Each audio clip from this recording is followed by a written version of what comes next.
பரணி சண்முகம் சீரியலில் இன்றைக்கி என்ன நடக்க போகுதுன்னு பார்க்கலாம். வாங்க வீடியோக்குள்ள போகலாம். பரணி சண்முகத்துக்கிட்ட தன்னோட காதலை சொல்கிறாங்க. என்னல பரணி, இவ்வளவு நாளாக நீயும் சாமியாராக இருந்துட்டு என் தங்கச்சிங்கெல்லாம் வாழ்கிற வாழ்க்கையை பார்த்து உனக்கு ஆசையாக இல்லையான்னு கேட்குறாங்க. அது எப்படிடா ஆசை இல்லாமல் போகும்?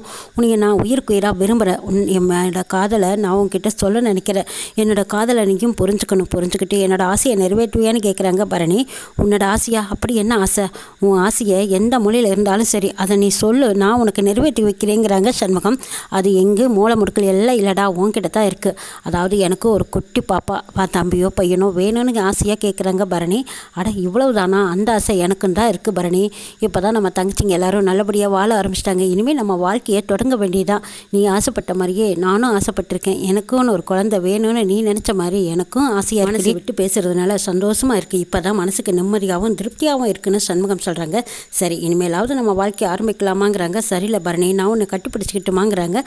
இதுக்கெல்லாம் கூட என்கிட்ட கேள்வி கேட்ப, முதல்ல லைட் ஆஃப் பண்ணு அப்படின்னு சொல்லிட்டு லைட் ஆஃப் பண்ணுறாங்க. வெளியில் நின்றுட்டு இருக்கிற கௌதம், அப்பாடா எல்லாரும் தூங்கிட்டாங்க, இனிமேல் நம்ம வேலையை தானே பார்க்க வராங்க, ரவுடிங்களை கூட்டிட்டு பார்த்துக்கலாம் அப்படின்னு சொல்லிட்டு இந்த மதிக்கணும்னு நினைக்கிறாங்க. 5 ரவுடிகளும் சொல்கிறாங்க, இந்த பாரிஸ்கார பையனை தானே வந்திருக்காங்க, பயந்து கிடைக்கிறீங்க, புடவையை கட்டிட்டு வந்து முன்னாடி பயப்படணும்னு நிறைய விஷயங்கள் இருக்குது. அதுக்கப்புறம் பார்த்துக்கலாம் இந்த கல்யாணத்தை எப்படி நிறுத்தணும்னா நம்ம மறுபடியும் யோசிக்கலாம் சொல்லிட்டு போகிறாங்க. இருக்க முடியாது. சித்ராவுக்கு புடவை நகை எல்லாமே கொண்டு வந்து கொடுக்குறாங்க. அவனா போய் நம்ம சொல்றாங்க, இந்த பரிசுத்ரா இந்த புடவை நகையெல்லாம் போட்டுட்டு வந்து நல்ல நேரம் உனக்கு நான் தலை சீவி அலங்காரம் பண்ணி லைட் ஆஃப் சொல்லிட்டு வெளியில வெயிட் பண்ணிட்டு இருக்காங்க. நம்ம உள்ள போலாம் அப்படின்னு சொல்லிட்டு புடவை கொஞ்சம் நேரம் வெயிட் சொல்லிட்டு இவங்க எல்லாத்தையும் ஏமாத்திட்டு அதுக்கு மேல நம்ம பொறுமையா இருக்க வேண்டாம், புடவையை போலாம், எல்லாரும் தூங்கி அது வழியே கதவை தட்டிட்டு வாங்குறாங்க. சரி போடாக்கும் போயிடுறாங்க. கோயில போய் என்ன அவனை முதல்ல தெரியாம ஒரு ஓரத்துக்கு உட்காந்துருக்காங்க. எத்தனை பேர் இருந்தாலும் சரி அத்தனை பேருக்கு காலி பண்றாங்க. ஒரு கிராக்கி பொம்பளை போல இருக்குதுங்கிறாங்க. கௌதம் எச்சரிக்கையோட போய் அங்க கதவை தட்டுன்னு தட்டிக்கிட்டு இருக்காங்க. என்னங்க ஐயா, கதவை யாரும் திறக்கிற மாதிரி தெரியலையேங்கிறாங்க. சரிடா, தள்ளுல முடியலையா, உடைச்சிருங்கிறாங்க. அப்போ தள்ளி பார்க்கும்போது படக்குன்னு கதவை திறந்துக்குது. அடடா, இவ்வளோ அசால்ட்டாவாக இருப்பாங்க, கதவை திறந்து வச்சுட்டு தான் தூங்கியிருக்காங்க. இது தெரியாதா, நான் தட்டிக்கிட்டு இருந்தேன் பாருங்கிறாங்க. ஓ அப்படியா, கதவு திறந்துதான் இருக்கா, சரி ரொம்ப சௌகரியமாக போச்சு அப்படின்னு சொல்லிட்டு கௌதம் கூட வந்த ரவுடிங்க எல்லாருமா உள்ளே போகிறாங்க. உள்ளே போனதுமே லைட்டு பலார்னு எரியுது. எரிஞ்சதும் கௌதம் திடுக்குன்னு திரும்பி பார்க்குறாங்க. அங்கே சண்முகம் குடும்பத்தார் அத்தனை பேரும் வந்து நிற்கிறாங்க. இது பட்ட கௌதம் பயப்படாமல், டேய் சண்முகம், நான் எதுக்கு வந்திருக்கேன் தெரியுமா? உன்னை கொலை பண்ணுறதுக்கு தாண்டா வந்திருக்கேன், உங்கள் அத்தனை பேர்த்தையும் சுட்டு பொசுக்க வந்திருக்கேங்கிறாங்க. அடடே வாடா வா, நீ தாண்டா என் வழியில் வந்து சிக்கியிருக்க. கதவை நான் திறந்து வச்சதுக்கு காரணமே நீ வருவேன்னு எனக்கு தெரியும், அதனால தாண்டா நான் கதவை திறந்தேங்கிறாங்க. இதை விட ரொம்ப வசதியாக போச்சு, இப்போ ஒவ்வொருத்தரையாக நான் சுட்டு தள்ள போகிறேங்கிறாங்க கௌதம். அதுக்கு முன்னாடியே நான் எல்லா ஏற்பாடும் பண்ணி வச்சுட்டேன் தெரியுமா அப்படின்னு சொல்லி திரும்பி பரடாங்கிறாங்க. கௌதம் திரும்பி பார்த்தா சுற்றி வரும் போலீஸ் நிற்கிறாங்க. கௌதம் வருவான்னு தெரிஞ்சே சண்முகம் முதலையே முத்துப்பாண்டிக்கிட்ட போய் எச்சரிக்கை பண்ணி வைக்கிறாங்க. டே முத்துப்பாண்டி, கௌதம் வெளியில் சுற்றிக்கிட்டு இருக்கிறான்னு தெரியும், கவிதாவை போட்டுத்தள்ள அவன் தொலைவிக்கிட்டு இருக்கிறான்னு தெரியும், அந்த கவிதாவை நம்ம தான் காப்பாற்றிருக்கிறாங்கிற விஷயம் தெரியும். நம்மளை பழி வாங்குறதுக்காக கௌதம் கண்டிப்பாக இங்கே வர வாய்ப்பு இருக்குது. அதனால உன்னோட ஃப்ரெண்டு இங்கே போலீஸ் அதிகாரி இருக்காருல்ல, அவர்கிட்ட நீ முதல்ல தகவல் கொடுத்து வை, அவர் நமக்கு பாதுகாப்பாகவும் இருப்பார், இந்த கவிதாவுக்கும் பாதுகாப்பு. கௌதமை கைப்பிடியாக பிடிச்சிடலாங்கிறாங்க சண்முகம். இது கேட்ட முத்துப்பாண்டி அந்த ஊர் போலீஸ் ஸ்டேஷனுக்கு போய் ஃபோன் பண்ணி வைக்கிறாங்க.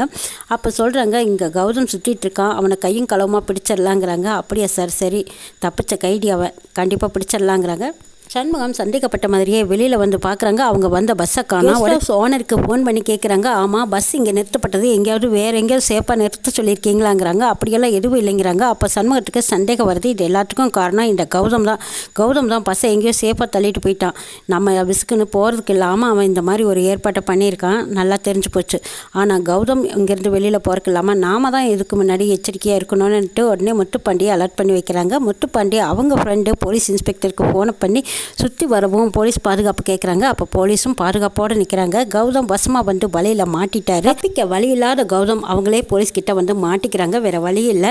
இந்த பக்கம் சண்முகம், அப்பாடா எப்படியோ நம்ம இந்த கௌதம் பிடிச்சி கொடுத்தாச்சு, இனி பயம் இல்லை, சரி நம்ம ஊருக்கு கிளம்பலாங்கிறாங்க. அப்போ சிவபாலன் சொல்கிறாங்க, இல்லை இன்னும் 2 நாள் தங்கிட்டு போகலாம், அதான் பஸ்ஸும் இல்லையில, நம்ம இன்னும் 2 நாள் சௌகரியமாக சுற்றி பார்த்துட்டு போகலாமே, வீரா கூட சேர்ந்து வந்திருக்கிறது எனக்கு சந்தோஷமாக இருக்குது, அந்த 2 நாளாவது ஜாலியாக என்ஜாய் பண்ணுறேனே அப்படின்னு சிவபாலன் கேட்டுக்கிறதுனால சரி நீ ஆசைப்பட்டு நாம் இல்லைன்னு சொல்ல முடியுமா? இன்னும் 2 நாளைக்கு சௌகரியமாக சுற்றி பார்த்துட்டு போகலாம் அப்படின்னு முடிவெடுக்கிறாங்க. அங்கே வீரா சிவபாலன் 2 பேரும் ஒருத்தருக்கு ஒருத்தர் மறைக்கிறாங்க. ஏன்டா சிவபாலா, வேறு வேலையே இல்லையா? உன் கூட சுற்றுறது தான் எனக்கு வேலையாங்கிறாங்க வீரா. ஆமலை வீரா, இந்த சான்ஸை விட்டால் மறுபடியும் எப்போ கிடைக்குன்னு தெரியல. நீ ஊருக்கு போனால் உன் புத்தி மாறிடுது. அதனால தான் இப்படி ஒரு சான்ஸை நான் ஏன் கெடுக்கணும்? அதான் ஆசையாக உன் கூட சுற்றி பார்க்கலான்னு நான் நினச்சேங்கிறாங்க.